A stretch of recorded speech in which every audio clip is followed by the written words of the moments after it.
Produktivitas merupakan faktor yang memberikan kontribusi paling besar terhadap tingkat pertumbuhan ekonomi dan kesejahteraan masyarakat. Dibandingkan dengan tenaga kerja dalam pertumbuhan modal, produktivitas memberikan kontribusi hampir 70% terhadap pertumbuhan output. Setiap orang memiliki perspektif yang berbeda dalam mendefinisikan produktivitas. Konsumen menganggap produktivitas berarti kita bisa mendapatkan barang yang berkualitas baik dengan harga murah. Sedangkan eksekutif perusahaan mendefinisikan produktivitas sebagai nilai tambah kotor dikurangi depresiasi dari input yang digunakan dalam proses produksi. Kemudian bagi pengusaha, produktivitas berarti biaya berkurang namun keuntungan meningkat. Dari sudut pandang tenaga kerja, produktivitas berarti memperoleh upah yang lebih tinggi, manfaat yang lebih tinggi, dan kondisi lingkungan kerja yang lebih baik. Berbeda lagi dari sudut investor yang menganggap produktivitas berarti mendapatkan dividen yang lebih baik dan insentif akibat berinvestasi pada usaha yang menguntungkan. Lalu seorang ilmuwan atau teknolog mengidentifikasikan produktivitas sebagai upaya identifikasi kegiatan yang wise dan selanjutnya melakukan perbaikan menggunakan metode, teknologi, peningkatan kompetensi, dan kerja tim yang baik. Serta bagi seorang ekonom, produktivitas adalah rasio antara keluaran dan masukan dari sumber daya digunakan dalam proses produksi. Definisi produktivitas dari berbagai perspektif ini dapat disimpulkan dalam 3 definisi. Yang pertama, definisi filosofis yang berarti sikap mental yang selalu memandang bahwa mutu kehidupan hari ini harus lebih baik dari hari kemarin dan hari esok harus lebih baik dari hari ini. Kedua, definisi ekonomis nilai tambah adalah kemampuan bagaimana agar perolehan hasil yang dicapai atau output adalah yang sebesar-besarnya dengan pengorbanan sumber daya yang digunakan atau input adalah yang sekecil-kecilnya. Dan yang ketiga, definisi teknis matematis adalah perbandingan antara output hasil yang diperoleh dapat berupa barang atau jasa dengan input seluruh sumber daya yang digunakan untuk menghasilkan output seperti manpower, machinery, material, and money.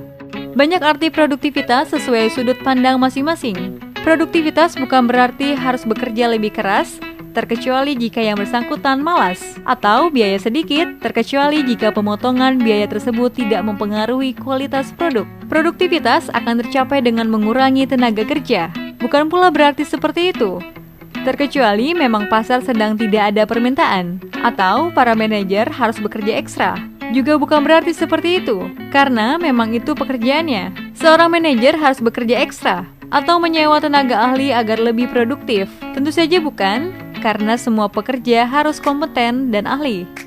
Ada 5 cara meningkatkan produktivitas. Pertama, tingkatkan input, dengan catatan peningkatan output yang terjadi harus jauh lebih besar. Kedua, input tetap, namun output yang dihasilkan meningkat. Ketiga, turunkan input, dengan catatan turunnya output yang dihasilkan jauh lebih sedikit. Keempat, turunkan input namun output tetap. Dan yang terakhir, kelima, turunkan input, namun output yang dihasilkan bertambah. Dari semua itu, yang paling ideal adalah produktivitas meningkat akibat output bertambah namun input berkurang. Peningkatan produktivitas tenaga kerja dulu berarti bekerja lebih cepat, lebih keras, atau lebih lama dalam operasional. Dengan bekerja lebih keras, lebih cepat, atau dengan menambah waktu kerja, berarti output yang dihasilkan akan lebih banyak. Akibatnya, kesehatan dan keselamatan kerja terabaikan dan mengabaikan sumber daya atau input lainnya. Kini, dengan alat, teknik, dan metodologi peningkatan produktivitas, membuat seseorang tenaga kerja bekerja cerdas bukan lagi bekerja keras. Karena pada hakikatnya, alat, teknik, dan metodologi peningkatan produktivitas mempengaruhi cara orang bekerja menjadi lebih efisien, efektif, berwawasan lingkungan, dan menghasilkan produk yang berkualitas. Berbagai alat, teknik, dan metodologi peningkatan produktivitas dapat diterapkan dengan berbagai fokus area untuk diperbaiki. Perbaikan pada produk dapat menggunakan 5S, 7Ws, Kaizen, 3R, Supply Chain Management, dan lain-lain.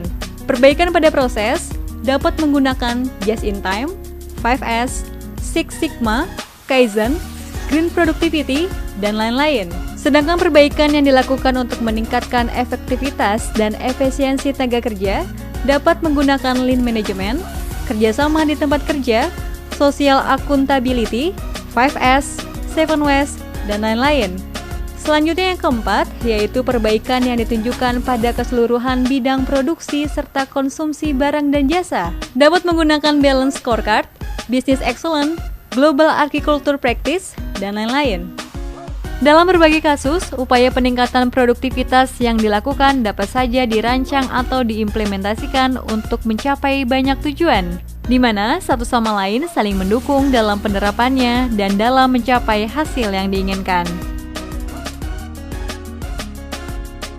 Ayo berlomba menjadi produktif. Pahami kondisi produktivitas saat ini dan target yang ingin dicapai, serta bagaimana mencapai target tersebut. Tingkatkan produktivitas sesuai target yang diinginkan dengan menerapkan alat, teknik, dan metodologi peningkatan produktivitas yang sesuai dengan hasil yang dituju. Dan yang terakhir, pelihara hasil peningkatan produktivitas yang telah dicapai dan terus-menerus berupaya untuk mencapai hasil yang lebih baik lagi.